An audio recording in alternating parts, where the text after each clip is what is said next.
Movie की शुरुआत में टीवी चलने की आवाज आती है। तभी उस सीन में दिखाया जाता है कि एक माँ अपनी कार के रेडियो में गाने सुन रही है। हैरानी से वो औरत अपने बच्चे को कार में छोड़कर चली जाती है और वो जानबूझकर अपनी कार रेलवे के बीच में रोकती है और अपने बेटे को मारने के लिए छोड़ देती है। अगले सीन में हमें दिखाया जाता है कि एक लड़की जिसका नाम कार्ली है वो अपने बॉयफ्रेंड डेमोन से बात कर रही है। कुछ देर बाद कार्ली का छोटा भाई जिसका नाम जॉश है वो उसके कमरे में आकर उसका मजाक उड़ाता है। अब इस फिल्म में हम कार्ली और जॉश की फैमिली पर ध्यान देंगे, जिसमें इनके पापा जिनका नाम ब्रेंट है और उनकी माँ का नाम कैंडल है। जिस सिटी में वो रहते हैं और वो बहुत ही सेफ और कंफर्टेबल सिटी है, इधर पेरेंट्स अपने बच्चों के साथ हमेशा होते हैं। कार्ली के घर में उसकी फैमिली रोज सुबह ब्रेकफास्ट पर मिलती है। उनकी एक मेड है जिसका नाम सनी है और उसके बेटे का नाम लीजा है। सुबह ब्रेकफास्ट करते हुए कार्ली के मम्मी पापा न्यूज देखते हैं जिसमें वो एक कार को ट्रेन से हिट होते हुए देखते हैं। अब कार्ली न्यूज की परवाह न करते हुए वो अपने बॉयफ्रेंड को शाम को घर लाने के लिए पूछती है। उसके पेरेंट्स मना कर देते हैं और बोलते हैं कि आज उसके ग्रैंड पेरेंट्स भी शाम को आ रहे हैं। दूसरी तरफ कार्ली को डेट करने की परमिशन नहीं मिलती क्योंकि वो अभी बस 17 इयर्स की है। अब उसकी माँ उसे स्कूल छोड़ने जाती है, पर पूरे रास्ते कार्ली सिर्फ अपने सेल फोन पर बात करती है और अपनी माँ को बिल्कुल इग्नोर करती है।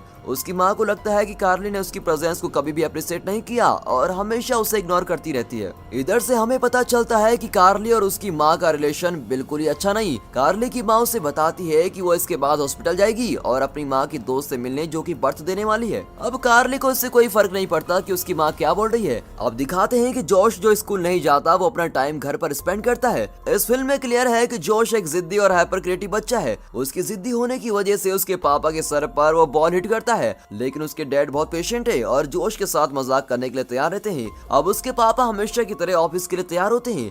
अगले सीन में एक लड़की जिसका नाम रेली है वो क्लासरूम में दिखाई जाती है। रेली एक बुरी लड़की है और कार्ली की क्लासमेट है। अब सीन वापस से कार्ली के घर में शिफ्ट हो जाता है और उधर सिर्फ जोश, सनीन और उसकी बेटी लीजा है। जोश एक शरारती बच्चा है और वो घर में अपने प्लेन्स के साथ घूम रहा है। जोश का टॉय प्लेन टूट जाता है और वो किचन में देखकर शॉक हो जाता है। उसी टाइम कार्ली की माँ रेली की माँ के साथ घूम रही होती है। रेली की माँ उसको बताती है कि कार्ली ने रेली को बताया कि वो कैसे कैंडल के पैसे चुरा लेती है, लेकिन ये सुनकर कैंडल यानी कि कार्ली की माँ को बहुत बुरा लगता है, पर वो फिर भी अपनी बेटी कार्ली को बचाती है। लेकिन जब उन दोनों की माँ एक दूसरे के साथ गॉसिप कर रही होती है तो रेली की माँ उसको गुस्सा दिला देती है। दूसरी तरफ दिखाते हैं कि उनकी बेटियां क्लास में एक साथ पढ़ रही है। जैसे ही टीचर पढ़ाने में बिजी होता है तभी किसी का फोन रिंग करता है और फिर एक बच्चे के पेरेंट्स उसे क्लासरूम से बाहर आने को बोलते हैं। अब थोड़ी देर बाद फिर से फोन रिंग करता है। क्लासरूम से बाहर देखकर पता चलता है कि बहुत सारी पुलिस की कार्स उनके स्कूल में आ रही हैं। अब उस कॉल से फिर से किसी एक बच्चे को बाहर आने को बोला जाता है। टीचर और बाकी किसी को भी समझ नहीं आता कि ये हो क्या रहा है। दूसरी तरफ डेमन जो अपना एग्जाम दे रहा होता है वो कैंपस में देखता है कि बाहर बहुत सारे पेरेंट्स वेट कर रहे हैं। अभी तो एग्जाम ओवर होने के लिए 1 घंटा पड़ा है। कार्ली और रेली जिनकी क्लास बस अभी खत्म हुई थी वो देखते हैं कि सारे बच्चे क्लास को छोड़कर जा रहे हैं और वो सब घर जाते हैं क्योंकि उन सबको उनके पेरेंट्स ने बुलाया होता है। स्कूल के बाहर एक माँ है जो फेंस पर क्लाइंब करती है और पुलिस उसको अरेस्ट कर लेती है। स्कूल के गेट पर पेरेंट्स का बहुत ही क्राउड हो जाता है। उसी समय डेमोन जिसने अभी एग्जाम फिनिश किया है वो अपनी आंसर शीट को कलेक्ट करता है और क्लास से चला जाता है। जैसे ही पेरेंट्स डेमोन को क्लास से जाता देखते हैं वो सीधे क्लास में चले आते हैं। अब स्कूल की सिचुएशन बिल्कुल आउट ऑफ कंट्रोल हो जाती है। सारे पेरेंट्स बहुत ही पैनिक करते हैं, जबकि कोई अर्थक्वेक या सुनामी नहीं आई थी, लेकिन वो अपने बच्चों को पता नहीं क्यों बुला रहे थे। अब ये सब और भी ज्यादा पैनिक न करें, इसीलिए बहुत सारे पुलिस ऑफिसर स्कूल को गार्ड कर रहे होते हैं। फिर एक माँ अपने बेटे को आवाज मारकर बुलाती है और वो बच्चा भागकर फेंस क्लाइंब करके अपनी माँ के पास जाता है। टीचर उस लड़के को भागता देखकर उसको एकदम से पकड़ लेते हैं, लेकिन जब टीचर और पुलिस उसको पकड़ रहे होते हैं तो वो ज्यादा कुछ नहीं कर पाते क्योंकि उस लड़के को स्कूल के गेट से बाहर जाना होता है। और जैसे ही वो उसकी माँ के पास पहुंचता है उसकी माँ उसको चाबी से मार देती है। फिर पेरेंट्स स्कूल के अंदर घुस जाते हैं और चीजें आउट ऑफ कंट्रोल हो जाती हैं। सारे बच्चे वहाँ एकदम से भागना शुरू कर देते हैं, जिधर उनके पीछे ज़ॉम्बीज़ नहीं बल्कि उनके खुद के पेरेंट्स होते हैं। कुछ बच्चे जिनको एकदम से पकड़ लिया होता है उन्हें अलग अलग तरीके से मार दिया जाता है। पुलिस भी बच्चों को बचाने के लिए अपना बेस्ट ट्राई करती है पर कुछ भी नहीं होता। अब कार्ली और रेले भाग जाते हैं और उनकी किस्मत उनके साथ होती है कि उनके पेरेंट्स अभी तक स्कूल नहीं पहुंचे थे। डेमोन जिसने अपना एग्जाम फिनिश कर दिया है वो अपने घर जा रहा है और जब घर पहुंचता है तो वो अंदर जाकर अपने पापा को चेयर पर बैठा देखता है। उसका घर भी बहुत मैसी होता है, लगता है कुछ गड़बड़ है, तो वो फिर घर को साफ करता है। जब वो कबाड़े को बाहर छोड़कर आता है तो वो देखता है कि उसके पापा काउच पर नहीं है। टीवी ब्रॉडकास्ट जो उसके पापा देख रहे होते हैं वो एकदम से स्टैटिक नॉइस में बदल जाता है। तभी अचानक उसके पापा पीछे से उस पर एक स्लैप मारते हैं, वो भी बिना किसी वजह की। वो कंफ्यूज में पड़ जाता है कि पापा ने मुझे मारा क्यों। उसके पापा एक खूंखार इंसान की तरह दिखते हैं और वो कांच की बोतल लेते हैं और उस बोतल को तोड़ के बिल्कुल शार्प बना देते हैं। अब डेमन अपने पापा को ऐसे देखकर बिल्कुल ही कंफ्यूज्ड है कि क्या हो गया है और फिर उसके पापा अपने बेटे पर अटैक करके उसका हैंड इंजर्ड कर देते हैं। अब ये देखकर डेमन को कुछ अजीब लगता है और वो अपने पापा को अवॉइड करना शुरू कर देता है। डेमन के पापा जो उसके पीछे होते हैं वो एकदम से गिर जाते हैं और उनकी गर्दन में वो कांच की बोतल चुभ जाती है। डेमन अपने पापा की हेल्प तो करना चाहता है पर उल्टा उसके पापा उसको मारने की कोशिश करते हैं। दूसरी तरफ कार्ली की माँ जो रेले की माँ के साथ है वो कार में रो रही होती है। उसे उसकी बेटी का बिहेवियर याद आता है जिसमें उसकी बेटी उसे बुरा दिखाती है। कुछ देर बाद कैंडल को उसकी बहन का कॉल आता है जो बर्थ देने वाली है। अब कार्ली और रेले जो स्कूल से आ गई हैं वो रेले के घर पर स्टे करने का प्लान करती है। रेले की लाइफस्टाइल से पता चलता है कि उसे ड्रग्स लेने की आदत है। कार्ली टीवी ऑन करके देखती है कि हो क्या रहा है और रेले का वेट करती है। न्यूज में बताते हैं कि ये फिनोमेना बहुत बड़े नंबर में हुआ है पर इसका कॉज अभी तक पता नहीं चला। रेले की माँ दूसरी तरफ उसके रूम में रेले की फोटो के साथ वेट कर रही होती है और कार्ली जो नीचे है वो कंफ्यूज हो जाती है कि रेले इतनी देर में अपने रूम से बाहर क्यों नहीं आई। लेकिन जैसे ही वो ऊपर जाती है तो वो देखती है कि रेले की माँ ने रेले को मार दिया है। फिर यहाँ कार्ली की माँ हॉस्पिटल पहुंच जाती है। जब वो हॉस्पिटल पहुंचती है तो वो क्यूरियस होती है कि ये टीवी पर क्या बता रहे हैं। अभी तक की लेटेस्ट न्यूज यही होती है कि ये फिनोमेना शायद से इसलिए हुआ क्योंकि कुछ लोगों का ग्रुप इसको बना रहा है जो एक बायोलॉजिकल वेपन है और एक न्यूरोटॉक्सिन्स है जो ह्यूमन ब्रेन के इंपल्सेस को अटैक करती है। ये न्यूरोटॉक्सिन इंस्टिंक्ट उन पेरेंट्स पर जाकर असर करता है जो अपने बच्चों से प्यार करते हैं, उन्हें प्रोटेक्ट करते हैं और उनकी केयर करते हैं और अब उसका सब कुछ अपोजिट होने वाला था।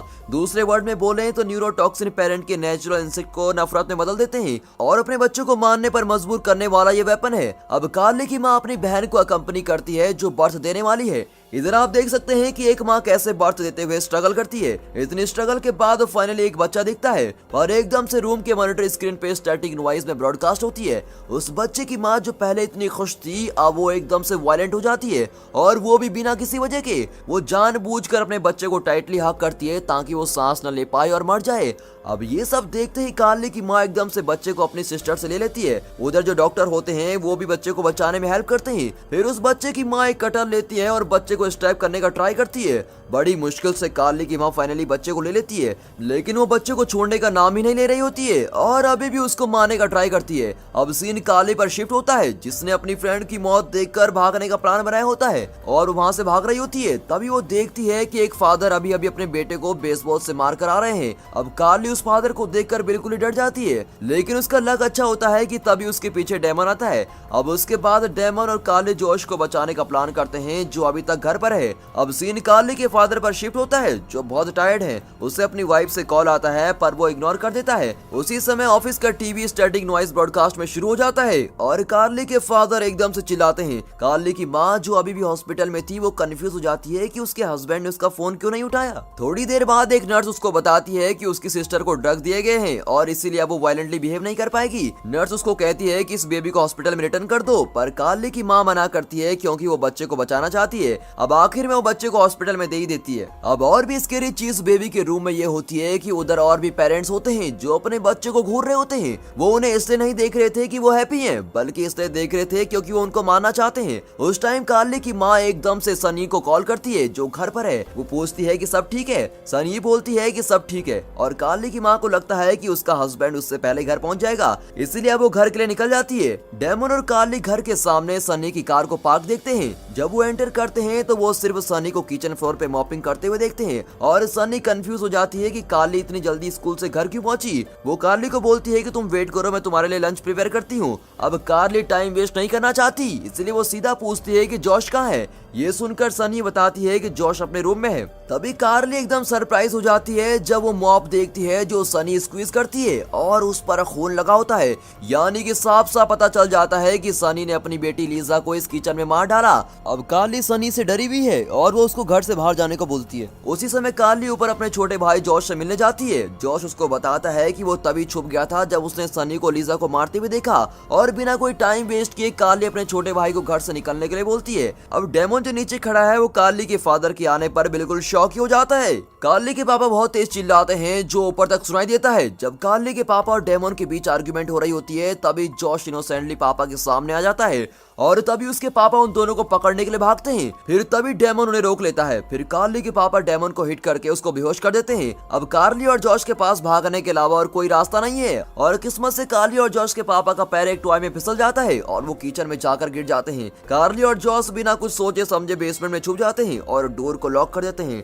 दूसरी तरफ उनकी माँ रास्ते में है। उधर भी सब कुछ बहुत ही कंफ्यूजिंग चल रहा होता है क्योंकि रोड की दूसरी तरफ एक माँ जानबूझकर अपने बच्चे को रोड के बीच में पुश कर देती है, लेकिन किस्मत से कार्ली की माँ की कार से बच्चा हिट होने से बच जाता है। अब कार्ली की माँ जब घर पहुंचती है और वो देखती है कि उसका हस्बैंड फ्लोर पर पड़ा है तो वो उसको उठाती है जो बेहोश पड़ा होता है।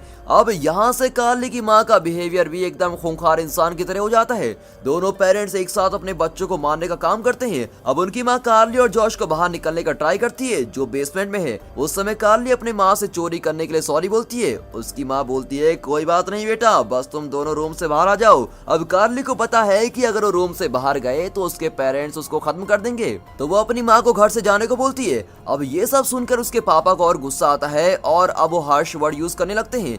अब कार्ली की माँ दरवाजे को तोड़ने के लिए ड्रिल और नाइफ लेके आती है। क्योंकि डोर बहुत ही स्ट्रांग होता है तो ड्रिल भी काम नहीं कर पाती। अब उसके पापा अपनी गन ढूंढते हैं जो उनके बेड के नीचे रखी थी, पर उधर गन नहीं होती। उसी समय कार्ली की माँ चिल्लाती है। इससे पता चलता है कि उनके पापा की गन जॉश ने चुरा ली थी। अब कार्ली की माँ की आर्म में चोट लग जाती है जो जॉश के द्वारा गन चलाने की वजह से होता है। उनके पापा कंफ्यूज हो जाते हैं कि जॉश के पास वो गन आई कैसे। अब उसके बारे में सोचकर उन्हें याद आता है कि सूटकेस का पिन कोड जॉश का बर्थडे की डेट है। यानी आप समझ गए ना कि जॉश कितना खुरापाती है जो इतनी छोटी उम्र में भी गन जैसी चीजों से खेलता है। लेकिन आज उसकी ये शैतानी काम आई क्योंकि उसने वो गन अपने पास रख ली थी। जो चोट उनकी माँ की आंख पर लगी थी वो ट्रीट करते हैं और कार्ली और जॉश सिर्फ बेसमेंट में वेट करते हैं कि कोई आए और उनको बचा ले। लेकिन उनके पेरेंट्स के पास दूसरा प्लान होता है। वो बेसमेंट में गैस लीक करने का प्लान करते हैं कि वो दोनों बच्चे ब्रीथ नहीं कर पाए। और जब उसकी माँ गैस होस को खींचती है तभी वो कूड़ेदान के डब्बे में देखते हैं कि वहाँ से स्मेल आ रही है। उस डब्बे में देखते हैं तो वहाँ पर लीजा मरी पड़ी होती है और बिना कुछ सोचे वो होस को बेसमेंट के एयर वेंट में डाल देती है। इसके बाद कार्ली के पापा गैस को ऑन कर देते हैं। अब डोर के सारे होल उसकी माँ ब्लॉक कर देती है। कार्ली अब कंफ्यूज है कि उसके पेरेंट्स क्या करना चाहते हैं। कार्ली डोर के होल तक पहुंचती है। उसकी माँ जैसे ही कार्ली की फिंगर देखती है तो वहाँ पर नाइफ को चुबा लेती है। अब उसके पेरेंट उन दोनों के चिल्लाने का वेट करते हैं। वो चाहते हैं कि उन दोनों के बच्चे आराम से मरे और वो रात होने का आराम से वेट करते हैं। अंदर जॉस और कार्ली को सांस लेने में बहुत ही तकलीफ होती है। तभी कार्ली को एक वेंट मिलता है जिससे वो रूम से भाग सकें और भागने से पहले वो एक ट्रैप बनाने का सोचते हैं। उन्हें उस रूम में मैच बॉक्स मिलता है, उससे वो ट्रैप बनाते हैं और वो ट्रैप ऐसा होता है कि जब उनके पेरेंट्स डोर ओपन करेंगे तभी वो मैच रब होगी और बिल्कुल एक्सप्लोड हो जाएगा क्योंकि वहाँ रूम में तो गैस भरी है। जैसे ये सब कुछ हो गया वो दोनों वेंट की तरफ भागते हैं और जोर से कफ करते हैं। कफिंग की आवाज सुनते ही उनके पापा रूम में एंटर करने के लिए तैयार होते हैं और उनकी माँ एक हैमर और नाइफ ग्रैब करती है ताकि वो अपने बच्चों की चटनी बना सके। अब कार्ली और जॉस उस वेंट में होते हैं। कार्ली के फादर जैसे ही डोर को ओपन करते हैं तभी मैच ट्रैप स्क्रैप होता है और तभी एकदम से ब्रस्ट होता है जो कार्ली के फादर को हिट करती है। तभी उसकी माँ अनकॉन्शियस से उठती है और अपने दोनों बच्चों को ढूंढती है। कार्ली वहाँ से नीचे आती है तो नीचे से उसकी माँ ऊपर की तरफ आती है और वो कार्ली को देखती है। उसी समय कार्ली की माँ उसके पीछे पड़ जाती है जैसे कि वो एक क्रिमिनल है। कार्ली अब अपने आप को सिर्फ अपने रूम में लॉक कर सकती थी, हालांकि उसकी माँ उनके रूम में आ जाती है और कार्ली एकदम से उनके वाउंड पर बिट करती है और फिर एकदम से डेमन भी उठ जाता है और कार्ली की हेल्प करने के लिए ट्राई करता है और फाइट करते हुए कार्ली की माँ को वार्डरोब में बंद कर देते हैं। कुछ टाइम बाद उसकी माँ साइलेंट हो जाती है और फाइट नहीं करती। अब कार्ली और डेमन को लगता है कि उसकी माँ ने हार मान ली है। कार्ली की माँ एकदम से ब्रोकन कोट हैंगर के साथ आती है और उन पर अटैक करती है और डेमन के चीक पर हैंगर घुसा देती है। अब कार्ली और जॉस उधर से भाग के नीचे आते हैं तो वहाँ उसके पापा बेहोशी से उठ चुके थे, लेकिन तभी किस्मत से दरवाजे पर रिंग बजती है। तभी कार्ली की माँ को याद आता है कि आज रात तो कार्ली के ग्रैंड पेरेंट्स उनके घर में आने वाले थे और जब उसके पापा डोर ओपन करते हैं तो उनकी मम्मी उनके फेस पर पेपर स्प्रे कर देती है। तभी कार्ली के ग्रैंडफादर उसके फादर को नाइफ से मारते हैं। हालांकि कार्ली के फादर जॉस को चेस करते हैं, इधर वो एक दूसरे को चेस करते हैं। तभी पैनिक जॉश अपने पापा की फेवरेट कार में जाकर छुप जाता है। दूसरी तरफ उसकी ग्रैंडफादर अपने बेटे के पीछे है और दूसरी तरफ कार्ली की माँ अपने हस्बैंड को मारने से अपनी सास को रोकती है। कार्ली के पीछे उसकी अपनी माँ उसको चेस करती है। अब कार्ली की माँ उसको मारने ही वाली होती है कि उसकी ग्रैंड मदर उसको बचा लेती है। उसी समय कार्ली के पापा कार स्टार्ट करते हैं और डायरेक्टली अपनी माँ को हिट कर देते हैं। उसके बाद कार्ली की ग्रैंडफादर को कार से बाउंस करके मार डालते हैं। अब कार्ली की माँ उसको फिर से अटैक करने वाली होती है कि तभी किस्मत से डेमन वहाँ पर आ जाता है और कार्ली की माँ को होश से मारता है जब तक कि वो बेहोश नहीं हो जाती। अब उन्होंने अपने पेरेंट्स को खुद ही बेसमेंट में बंद किया होता है। वो उन्हें छोड़ने के लिए बोलते हैं पर कार्ली उनकी नहीं सुनती, क्योंकि उसे पता है कि उसके फादर मदर अब उसके पेरेंट्स की तरह नहीं है, वो बिल्कुल बदल चुके हैं। एकदम तो उसके पेरेंट्स वायलेंट हो जाते हैं, जैसे एक सैडिस्टिक लोग होते हैं। अब कार्ली और जॉश अपने पेरेंट्स का बिहेवियर देखकर रो रहे होते हैं कि इन्हें हो क्या गया है। उन्हें अफसोस है कि वो अपने पेरेंट्स की रिस्पेक्ट क्यों नहीं करते थे। उनकी माँ बोलती है कि उन्होंने बच्चों को इस दुनिया की सारी चीजों से ज्यादा प्यार किया है। उनके पापा बोलते हैं कि कभी कभी वे सोचते हैं कि वो अपने बच्चों को मार दें। बेसिकली इस वीडियो में दिखाया गया है कि पेरेंट्स कैसे कभी बुरे हो सकते हैं जब उनके बच्चों की केयर करने पे आ जाए, जिधर उन्हें बहुत कुछ अवॉइड करना पड़ता है जो उनके बच्चों के सर्वाइवल के लिए अच्छा नहीं है। लास्ट सेंटेंस में जो कार्ली के पापा ने बोला था कि कभी कभी पेरेंट्स को थॉट्स आते हैं, लेकिन रियलिटी में वो ऐसा कुछ भी नहीं करेंगे। लेकिन दोस्तों पूरी मूवी में पता नहीं चलता कि ये फिनोमेना कहाँ से आया और किसने इसको बनाया, लेकिन कहीं ना कहीं इसका कनेक्शन उस टीवी ब्रॉडकास्ट पर होने वाले स्टैटिक नॉइस से था। जैसे ही वो नॉइस टीवी पर आ रहा था, पेरेंट्स बिल्कुल ही वायलेंट हो जा रहे थे। और दोस्तों इसी के साथ ये मूवी यहाँ पर खत्म होती है। दोस्तों मूवी आपको कैसी लगी कमेंट करके जरूर बताइएगा। और दोस्तों इस वीडियो को एक लाइक और चैनल को सब्सक्राइब जरूर कीजिए। और हाँ, साथ में अपने फ्रेंड सर्कल में इस वीडियो को शेयर जरूर कीजिए, क्योंकि ये मूवी बिल्कुल ही अलग है। And finally thanks for watching.